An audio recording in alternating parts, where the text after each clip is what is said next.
closer, my dear, because all is well. Good evening. It's actually night here right now, and so I'm not sure how good this video is going to work out. I'm also doing this one on my iPhone, so we'll give it a little try and see if this works out. I've decided that, well, I didn't decide. My daughter and my son, my oldest son and my daughter, have talked me into doing one more video every week, but making it a little different than the other videos. They think that I need to tell you guys, or my grandchildren, some of the stories about sailing in the past that I've already done. We've had some pretty amazing stories in all the thousands of miles offshore that we've sailed. And they were like, Dad, you need to tell this story. So I'm going to do that every week. They're going to tell me what story that I need to tell you guys. And then I'm going to sit down like this, and I'm just going to talk to you and tell you the story. So the first story that I'm going to tell you is in relation, actually, to something we talked about last Friday when we were discussing seamanship. And I was talking about the Jordan series Drogue and a sea anchor. And when we sailed from Hawaii, we sailed from St. Thomas, across the Caribbean, through the Panama Canal, and then 38 days offshore to Hawaii, and then 28 days from Hawaii to the west coast of the U.S., to Washington State. And when you do that voyage from Hawaii, you have to sail north. You have to go around the North Pacific High. And so you have to sail north until the wind fills in and you can turn and head east. And we were actually about 380 miles from Kodiak, Alaska, when we turned around and headed towards Washington. And right before that happened, so we were about maybe 280 miles. No, we were like 320 miles from Kodiak or so. I don't know. We were way up north, and we had a warning from my weather guy that we were going to have a gale. And so we started to prepare the boat. As I told you, gales no longer scare me. They don't scare our family. You just prep for them. The problem was we were going to be getting wind from the east blowing us to the west. And we were trying to go east. We didn't want to lose ground heading towards Japan. So what we did is we said, well, okay, what are our options? Because on Wandering Dolphin, as I said last Friday, our storm tactic on Wandering Dolphin was to turn downwind and run. And so we would put out our Jordan series Drogue, and we would reef the sails in small and just haul ass downwind. And Wandering Dolphin loved that. You didn't have to touch a thing. The problem was we didn't want to, it was going to be like a 4-day gale or something like that. And we did not want to be putting 200 miles a day for 4 days heading towards Japan and then have to turn around and make all that up heading to the west coast of the U.S. So I got the bright idea that since we didn't have a sea anchor, we didn't carry one because we never used a sea anchor on Wandering Dolphin.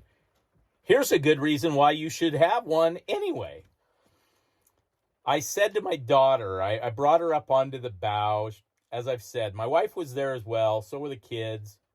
But my daughter was my first mate. And I said, I think perhaps we should maybe put the Drogue off the bow and let a lot of line out, maybe even some chain to sink it down. And I think Wandering Dolphin heaves to okay until about 35 to 40 knots of wind. Then she wants to fall off. She just won't hold being heaved to. And I said, I think that just that little extra of having the drogue off the bow will keep us head to wind. And I said, what do you think? And my daughter, she thought about it. She said, let me sit up here and think for a bit, Dad, and then I'll come back and talk to you. I said, okay. So I went back to the cockpit, and I bet you she thought for 20 or 30 minutes. And she came back and she said, just like this, she said, Dad, we shouldn't do it. And I said, why do you think that? And she goes, because Wandering Dolphin wants to run, and I think she's still going to fall off and run, and she's going to drag that drogue behind her, and it'll be hooked to the bow, and it'll get tangled in the keel and the rudder and the prop and everything, and it'll be a mess. So we shouldn't do it. And I actually listen to her almost every time because she is very intuitive. She has good seamanship, and she knows her stuff. So I said, okay, well, I think we're going to do it anyway. And she said, okay, let's do it. And she just immediately was like, all right, I'm with you. Let's make it happen. And she went up there and she helped me set it all up. And we set it up the same way you would a sea anchor. We had it hooked to the bow and then also to a midship cleat. So it wasn't exactly off the bow. It was kind of at an angle. And then we heaved the boat to. We took all the stuff off the well, we didn't have anything on the decks, but we took down the sail covers, the stack pack, and we removed a bunch of other stuff from the cockpit and tried to reduce our windage as much as we could so that when the boat was heaved to, it could hold its position very well. And the gale hit.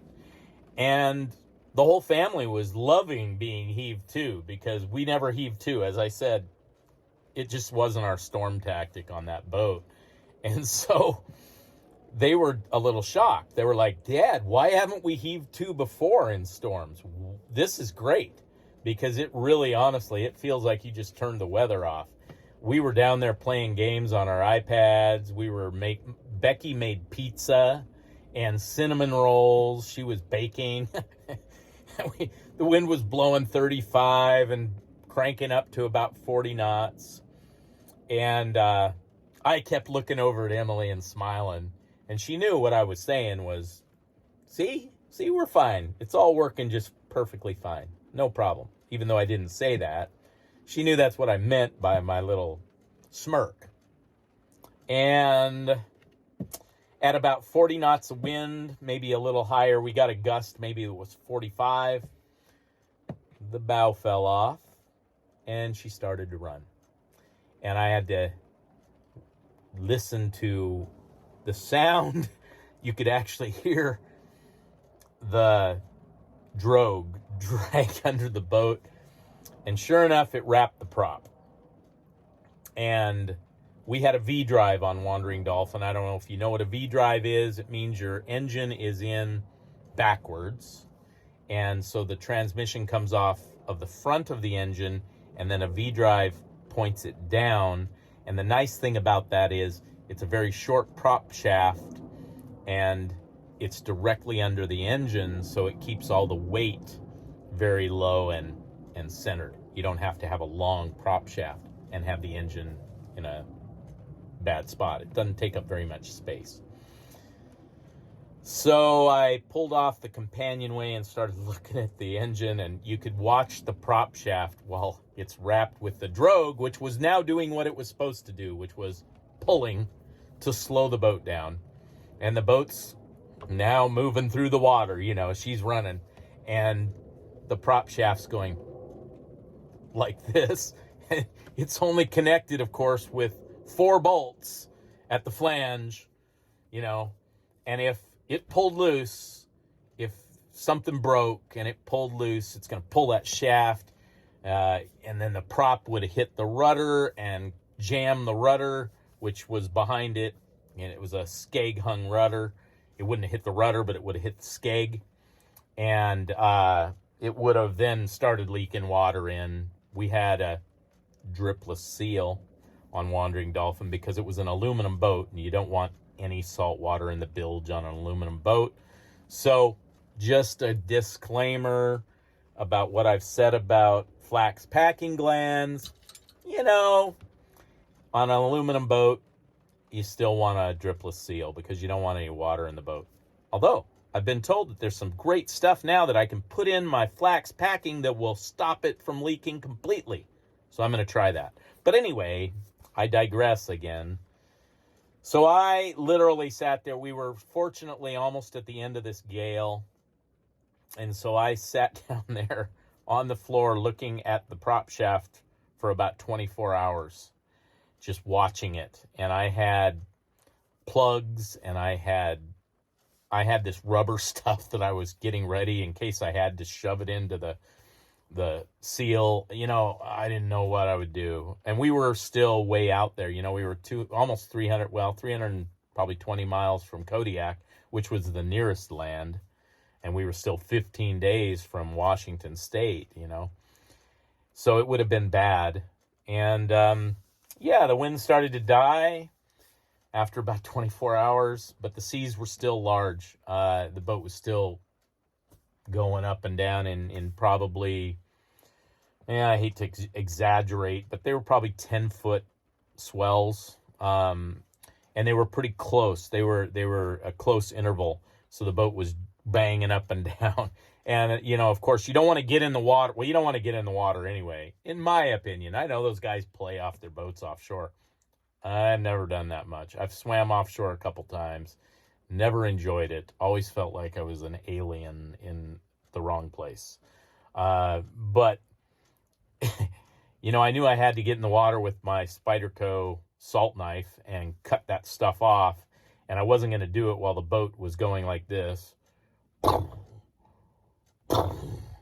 You know, you swim under there, getting down there, and then that boat comes down and hammers you, and you're unconscious, and who knows what happens. So I had to patiently wait for the waves to die down before I could get in. And, you know, as often happens, after a gale, there's a calm, and the wind died down, and of course, we had no sails up at that point because we were trying to slow down as slow as we could and wait for the waves to die. And when the waves died down to about 3 feet, so it's still going up and down, but it wasn't violent anymore.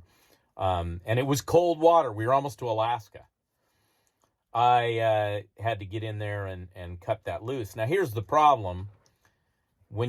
Anytime I'm getting into that water in that situation, I want to be kind of hooked into something, so I'm hooked to the boat. The boat was still moving at 1 knot, just with the current and whatnot. And, you know, that doesn't sound like much, but if you try to swim, even with fins, with a boat that's going 1 knot, it's still kind of difficult. And I had to swim up under the boat, and then I decided I was cutting that Drogue loose. I wasn't going to try and rescue the Drogue. My concern was just getting it off there. So I was just going to cut it loose and let it go. So here's a video that we took with the GoPro. This is right before we rolled in the sail to try and figure out what we were going to do about the Drogue being wrapped around the prop. So I decided I was going to put the GoPro in the water on a selfie stick to see if I could find out what was going on. And it's not a very good picture, but you can see the Drogue had pulled itself back and was wrapped around the prop and then also the rudder. And then what you can't see is there's another section of that Jordan Series Drogue that is just kind of hanging down. There was a little more of it than that. You know, I don't know if you know what they are, but they're a long series of kind of parachutes that slow the boat down. So now I roll in the head sail and try and stop the boat, and it stopped it to about 1 knot. And I thought, well, I'm going to see if I can get another good view of this. Unfortunately, we didn't get nobody wanted to film me jumping into this cold water and swimming up to cut it loose. Documenting my possible demise was not on anybody's dock it for something they wanted to do. So that's a little better. I tried to hold it steady a little better, and you can still see the boat is moving slowly forward, but now it's not pulling quite so hard. So yeah, there it is. And here we go. I'm about to get ready to get in the water. And at this point I am very nervous and quite concerned about the possibilities of getting into that cold water. And my fear was if once I cut that loose, that it'll start going like this as it flies away, and it would wrap around anything that I had attached to me and then pull me under the water and drown me. So I opted to do this with no attachment myself to the boat. And so I put on my wetsuit, which was a Caribbean Farmer John little tiny wetsuit, which was not made for Alaska. And my wife got some water going on the stove, so it was nice and warm. And had we thought about it, she should have poured that warm water into my wetsuit before I got into the water, but we didn't think of that until afterwards. And I climbed down into that water and swam up under there, and I cut it loose. And then I pulled myself back onto the boat, and I was freezing. I was absolutely just chattering and shaking. And she poured that water into the wetsuit, and then I pulled the wetsuit off. That was stupid too. I should have left the wetsuit on, poured the water in it, but I wanted to get dry. So I pulled the wetsuit off too soon, and then I was really shivering, and I then dried myself off and sat there. I put on polar fleece that I luckily still had on the boat, and we made it. It wasn't a big deal. And I got to say something about my daughter. Not once in all this time has she ever said, "Dad, I told you so." That's the kind of girl she is. Not once. At no point did she feel any satisfaction that she was right. The entire time she was hoping that I'd be right and that she'd be wrong. And I'll tell you what, that makes me proud, because she's an amazing person. She's a wonderful person. And I just am saying in front of all of you, Emily Ann, you were right. I was wrong. All right, we'll see you Friday. We're going to do the chain plates. It's a 3-part video because that was one time that I had a lot of content. So starting this Friday, I'll be posting the first video on rebuilding the chain plates, and then there's 2 more after that. And if you guys like this, comment, let me know, and I'll tell more stories. I've got a ton of them, and they'll just be little shorter videos of that stuff. Thanks a lot. See you on Friday. Till the